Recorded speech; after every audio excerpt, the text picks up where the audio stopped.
बिल्कुल डर नहीं है, मैं बिल्कुल इंतज़ार कर रहा हूँ। बल्कि मैं ये सोचता हूँ कि न्योता देंगे पुलिस को कि आए आपको गिरफ्तार? बिल्कुल देंगे, क्यों नहीं देंगे। जब वो चाहें हमें गिरफ्तार कर सकता है। मैं सोचता हूँ कि मेरे जेल में होना देश को ज़्यादा जगाएगा मेरे बाहर होने से। सबसे पहले तो मैं खुद बहुत बहुत दुखी हूँ, पूरा लद्दाख दुखी है कि इन माँओं के बच्चे खो गए। और उसके बाद फिर हम आरोप प्रत्यारोप का ये खेल खेलें, ये अच्छा नहीं लगता। ये बहुत दुख की बात है कि हम अपने सर से जिम्मेदारी हटाकर किसी, जैसे कहते हैं ना, स्केप गोट, बलि का बकरा बना के उस पे मर दें। ऐसा खेल हमें नहीं खेलना चाहिए। ये चतुराई ज़रूर है मगर समझदारी नहीं है। Clever move but not wisdom. इस समय हमें विजडम की ज़रूरत है। हम साथ में बैठ के सोचें कि इन बच्चों की क्या ऐसी विवशता थी कि वो सड़कों पे इस तरह से निकल आए, और उसे सुलझाएं तो सब सुलझेगा। ये सीमा शांत होगी, ये देश प्रगति करेगा। ना कि हम इसने किया उसने किया, मैंने कुछ नहीं किया, मैं तो अच्छा हूँ बोलें। क्योंकि सच्चाई ये है कि ये बच्चे बहुत परेशान से थे। आज ही नहीं, 2 महीने से नहीं, 5 सालों से, बल्कि 6 सालों से ये अनएम्प्लॉयड थे, जॉबलेस। और इनके जो अरमान थे कि लोकतंत्र होगा नए लद्दाख में, वो भी नहीं हुए। कि संरक्षण होगा 6वें शेड्यूल में, वो भी नहीं हुए। बातचीत पे बातचीत घसीटते जा रहे थे, नतीजा कुछ नहीं निकल रहा था। अब मुझ पे दोष देने लगे थे। यही हुआ कि आपका शांति का पथ किसी काम का नहीं है। अपनी शांति आप अपने साथ, एक मिनट, आप अपनी शांति का पथ अपने साथ रखिएगा, हम अपने हाथ में लेंगे। ऐसा मुझे बुरा भला कहने लग चुके थे। तो ये बहुत दुर्भाग्य की बात है। सबसे बड़ी बात ये हम माने, और अभी इनकी लाशें वही हैं और इस पे हम आरोप प्रत्यारोप। आप सोचिए, क्या ये अच्छा लगता है किसी भी देश में कि सरकार किसी एक को चुन के, किसी एक पार्टी को इसने किया, और जो कमियां हमसे रह गई इस गवर्नेंस में, इस सिस्टम में, उनको हम बिल्कुल नज़रअंदाज कर दें, तो फिर दोबारा ये उठेगा। आप किसको अकाउंटेबल मानते हैं? क्योंकि आपको मैं तब से फॉलो कर रहा हूँ, बहुत लंबा समय। आपको तमाम लोग इंस्पिरेशन के तौर पर भी वांगचुक साहब देखते हैं। आपको याद होगा, मैंने आपका पहला इंटरव्यू किया था जब आप लद्दाख भवन में प्रोटेस्ट पर बैठे थे। जी। आप दीवार के ऊपर चढ़ के मुझे इंटरव्यू दे रहे थे, एनआई के बैनर तले ही। और इस समय मैं आपका इंटरव्यू कर रहा हूँ। दोनों में जमीन आसमान का अंतर है। एक समय आप शांति के पथ पर तमाम लोगों को बढ़ा रहे थे और आज उल्टा आरोप लग रहा है मगर पथ वही है मेरा। तो मैं किसी को जिम्मेदार नहीं ठहराना चाहता हूं, मगर एक सच्चाई भी है ना कि 2020 से हमें वादा दिया गया कि आपको 6ठे शेड्यूल में संरक्षित किया जाएगा। खासकर इन नौजवानों को ये वादा दिया गया था कि 21,000 नौकरियां निकलेंगी, फिर 6,000 नौकरियां निकलेंगी, और निकला कुछ भी नहीं, ना के बराबर। शायद अभी हाल ही में 1-1,500 नौकरियां निकले होंगी। वो बिल्कुल बेरोजगार हैं। आप समझ रहे हैं, घर पे जाओ तो वो माँ बाप की टोक सुनते थे, बाहर जाओ तो बेकार हैं, दोस्तों में शर्मिंदा हैं। ऐसे में वो भड़क कर बाहर आ गए। वो बाहर कभी नहीं आते थे, बल्कि ये जो आंदोलन चल रहा था, इन सब लोगों की एक शिकायत थी कि ये युवा पीढ़ी बहुत मतलबी हैं, अपने घरों में घुसे रहते हैं, बाहर नहीं आते हैं, क्योंकि इनको डर है कि सरकार इनके चेहरों की तस्वीर लेगी और इंटरव्यूज़ में इन्हें हैरेस करेगी। तो ये कभी नहीं निकलते थे। अचानक कल ऐसे निकल आए। ये किसी का मतलब इमेजिनेशन में भी नहीं था। क्या आपको पहले इस बात का इल्म नहीं था कि ये जो प्रोटेस्ट आप हंगर स्ट्राइक कर रहे थे वो इस तरह का रूप ले लेगी? बिल्कुल नहीं, बिल्कुल नहीं, बिल्कुल नहीं। हम इतना कह रहे थे, कल के लिए ये बातचीत चल रही थी। फैसला आपने जेनजी सब का नाम लिया, आपने नेपाल के उस रिवॉल्यूशन का भी एग्जाम्पल दिया जिसमें उग्र प्रदर्शन किए गए, हिंसक प्रदर्शन किए गए, नेपाल के इंफ्रास्ट्रक्चर पर डेंट कराया गया, नेपाल की डेमोक्रेसी खतरे में आ गई।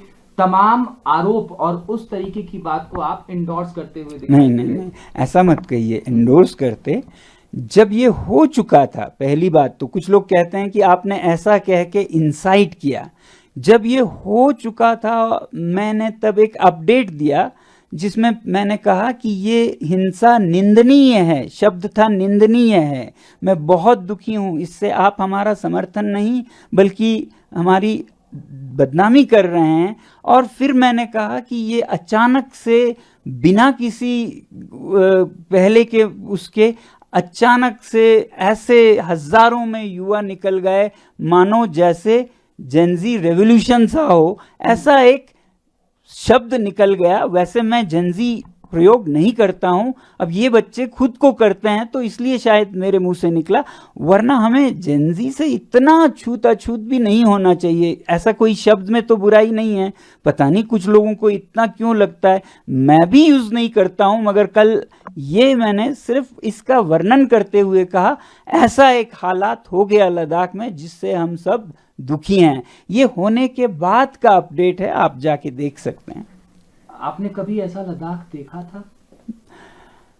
नहीं भी नहीं कहूँगा। जब हम जम्मू कश्मीर में थे तो यूटी का मांग करते हुए ऐसा ही एक हिंसक आंदोलन हुआ था 89 में 89 में, मगर इस हद का नहीं था। ये बहुत ही अजीब अंदाज का, यहाँ कोई नहीं रोक पा रहा था। आपको पता है आज हमारे जो एपेक्स बॉडी है लद्दाख की, उसका यूथ विंग, उनके लीडर्स को धरपकड़ कर रही है सरकार, घरों से जाके उनको पकड़ रहे हैं। सच्चाई ये है कि वो बेचारे जाकर गाड़ियों से लाउड स्पीकर से उनको मनाने की कोशिश कर रहे थे कि आप ये मत कीजिए, हमारा काम ये नहीं है, मगर उन पे ही पथराव होने का डर था। ऐसे ही हमारे वरिष्ठ नेता थुप्तन जी और त्सेरिंग जी भी वहां गए मैदान में उनको रोकने के लिए, कोई किसी की सुन ही नहीं रहा था, पागलपन सा भूत सा सवार था उन पे।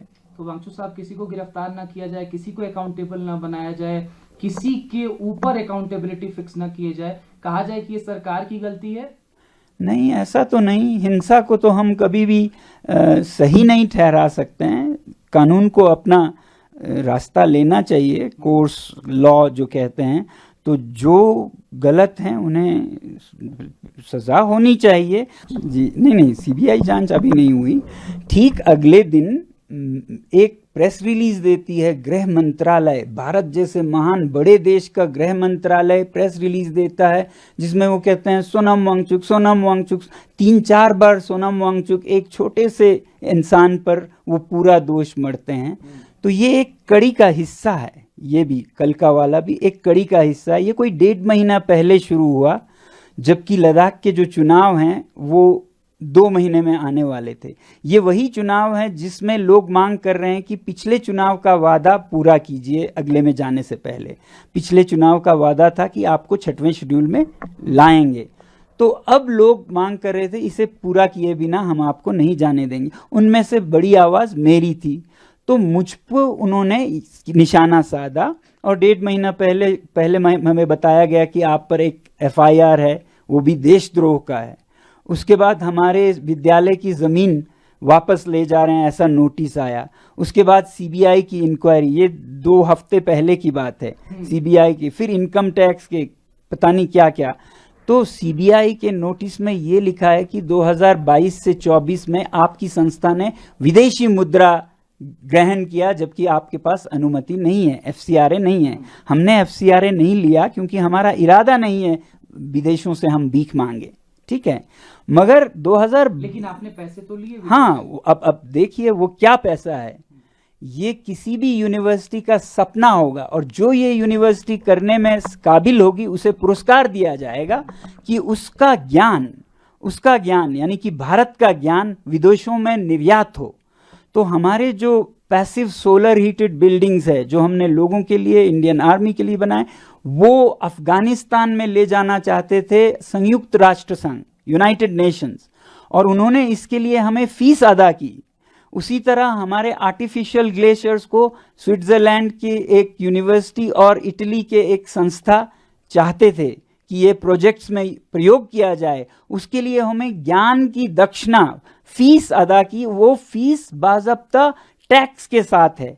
आप जब चंदा लेते हैं उस पर टैक्स नहीं लगता है। ये सर्विस एग्रीमेंट है जो आपकी एक क्या कहते हैं, इज्जतदार नॉलेज पार्टनर किसी और को नॉलेज सप्लाई करता है, तो इसको फॉरेन कंट्रीब्यूशन नहीं कहते हैं। वो भी समझ गए कि उन्होंने गलती से इसे फॉरेन कंट्रीब्यूशन माना, मगर बंद करने के बजाय अब वो 22 से 24 के बजाय 21-20 कहीं तो कुछ मिले ढूंढने लग गए। फिर हमारे जो छोटे बच्चों का विद्यालय है वहाँ चले गए, उससे मांगने लगे। ठीक है, मांगिए, आपको जो मिले ले लीजिए, मगर मैं ये कहता हूँ कि आपको ये मिलेगा कि यहाँ एक ऐसा विद्यालय है जहाँ के संस्थापक खुद अपनी जेब से विद्यालय को 1-1 करोड़ साल का देते हैं।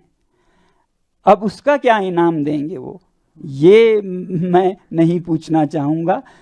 इनकम टैक्स के समन्स आ रहे हैं, उन्हें ये नहीं पता है कि लद्दाख क्षेत्र में कोई टैक्स नहीं देता है, टैक्स माफ़ है यहाँ, फिर भी एक आदमी देता है, वो मैं हूँ, क्योंकि मैं अपना दायित्व समझता हूँ और मैं दे सकता हूँ, तो बिना ज़रूरत के टैक्स देता हूँ। कितने लोग हैं भारत में जो बिना मांगे टैक्स देते हो, उस पर इनकम टैक्स के समन्स मानो ये कह रहे हैं कि आपने क्यों टैक्स दिया।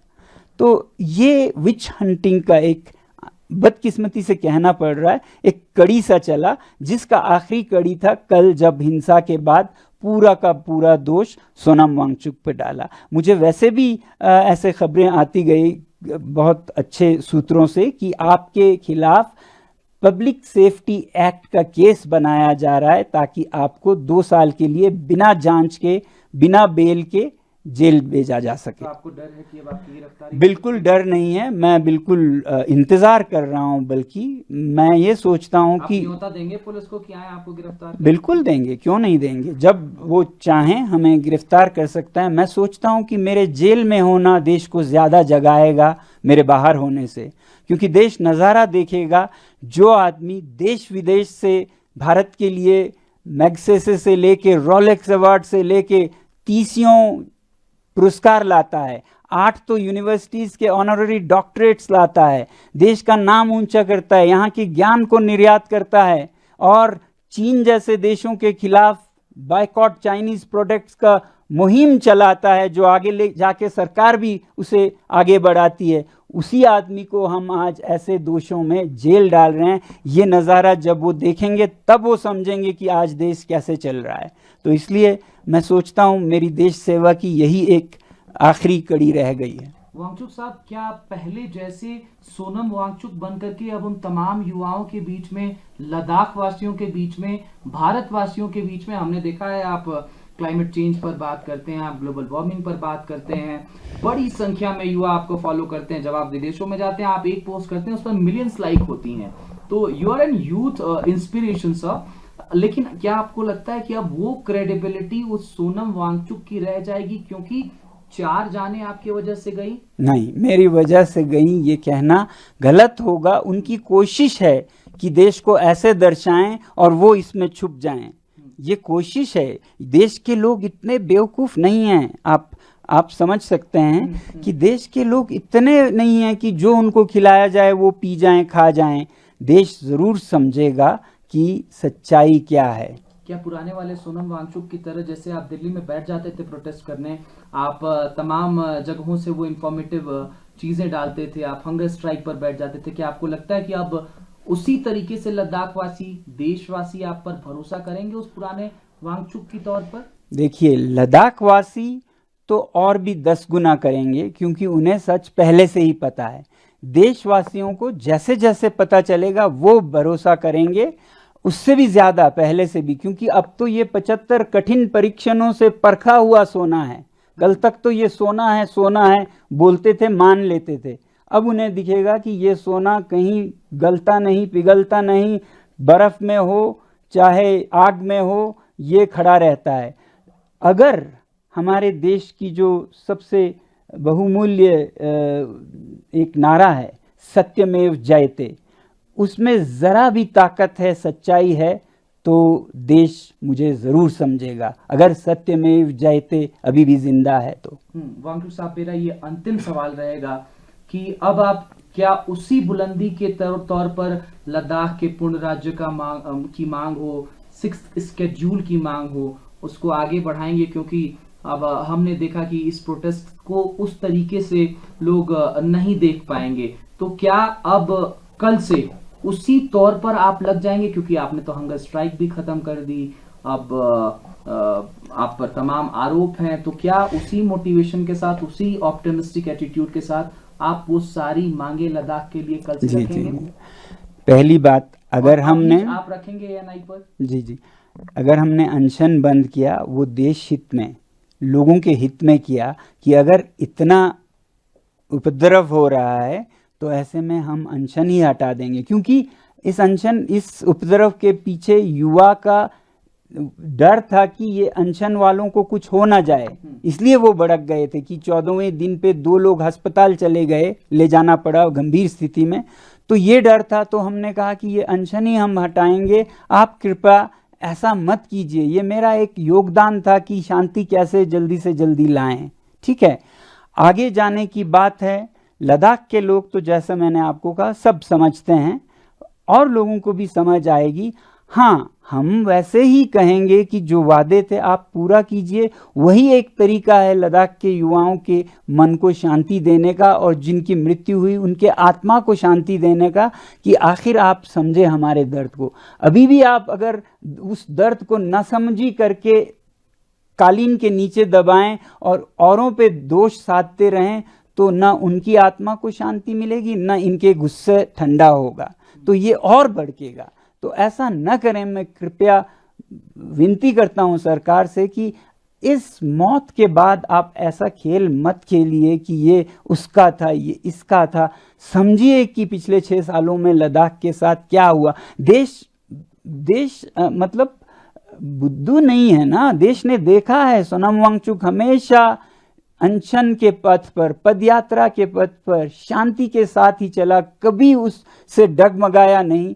अब आज अगर हालत हद से निकल गए तो फिर वो हालात की बात है कि युवा ने हमें रिजेक्ट कर दिया। हमें खुद दुख है कि आज हम फेल हुए, हमारा जो पाथ था उसको उन्होंने रिजेक्ट किया और वायलेंस पे चले गए। हमें तो दुगना दुख है। एक तो जो हुआ, एक छोटा सा जी मैं सवाल जोड़ना चाहूंगा, क्या कांग्रेस पार्टी से भी आपकी इस बीच कोई बातचीत हुई थी? क्योंकि हिंसा के तुरंत बाद भारतीय जनता पार्टी की तरफ से एक बयान निकल करके आया कि कांग्रेस पार्टी के कुछ लोग इस कहीं ना कहीं हिंसा को बढ़ाने में दिखाई दिए। बीजेपी दफ्तर में घुसने वाले व्यक्ति का नाम जो है वो एक कांग्रेस नेता के तौर पर सामने आया। पहले ये बताऊं, कुछ ही हफ्ते पहले कांग्रेस पार्टी को हमारे एपेक्स बॉडी से निकाल दिया गया था ताकि ये अपॉलिटिकल रह सके। तो आप समझ सकते हैं कि कांग्रेस से कोई लेना देना नहीं है इस आंदोलन का। उन्हें तो आंदोलन से हटने को कहा जब तक इलेक्शंस खत्म ना हो, वरना उनकी भी जगह है उसमें। अब दूसरी बात, जिस तरह से इस उपद्रव के होने के बाद ही बीजेपी ये इल्ज़ाम लगा रही थी, एक फोटो दिखाकर जो संवाददाता उनके बता रहे थे कि देखिए ये सेपक हैं, ये काउंसलर हैं नॉर्दर्न या अपर ले के वार्ड के। अब आपको कैसा लगेगा अगर मैं ये बताऊं कि वो तस्वीर जो वो दिखा रहे थे वो गलत था। वो किसी और के तस्वीर को लेके जल्दीबाजी में उसे कांग्रेस का काउंसिलर लेके सबको, देश को दिखा रहे थे, और सच में ये कोई और था, उनके कोई दूर के रिश्तेदार थे। और उनको और उनके इस परिवार को आज पुलिस हिरासत कर रही है, हैरेस कर रही है, मारपीट कर रहे हैं। ये इस तरह से ये नहीं थमेगा और भड़केगा। युवाओं को आप धरपकड़ करें इतने हंगामे के बाद, ऐसे बेचारे कांग्रेस के काउंसिलर के नाम पे आप किसी और को सता रहे हैं। वो कोई और था जो मास्क में था, दिखता वो वैसा ही था, तो उन्होंने जल्दीबाजी में ढूंढा कौन कांग्रेस मिलता है जिस पे हम ये दोष मढ़ सकें। मैं तो था ही आधा लेने के लिए, उन्हें वो मिले। अब वो क्या माफ़ी मांगेंगे देश से? क्या वो माफ़ी मांगेंगे देश से अगर वो सच में एक सच्चे प्रवक्ता हैं बीजेपी के? मैं ये उनसे पूछना चाहूँगा। आप चाहते हैं कि वो माफ़ी मांगे? अगर उन्होंने गलती की, किसी दूसरे को उन्होंने कांग्रेस का बताकर बदनाम करना चाहा, तो उन्हें मांगनी चाहिए। बहुत शुक्रिया वांगचुक साहब, हम इस दुख की घड़ी में पूरे लद्दाख वासियों के साथ खड़े हैं। हम आशा करते हैं कि लद्दाख उसी तरीके से सफेद दिखाई देगा जैसे पहले दिखाई देता था, शांति के स्वरूप में। बहुत शुक्रिया ENI के साथ जुड़ने के लिए। बहुत बहुत धन्यवाद आपका भी हमारे संदेश को देश तक पहुंचाने के लिए।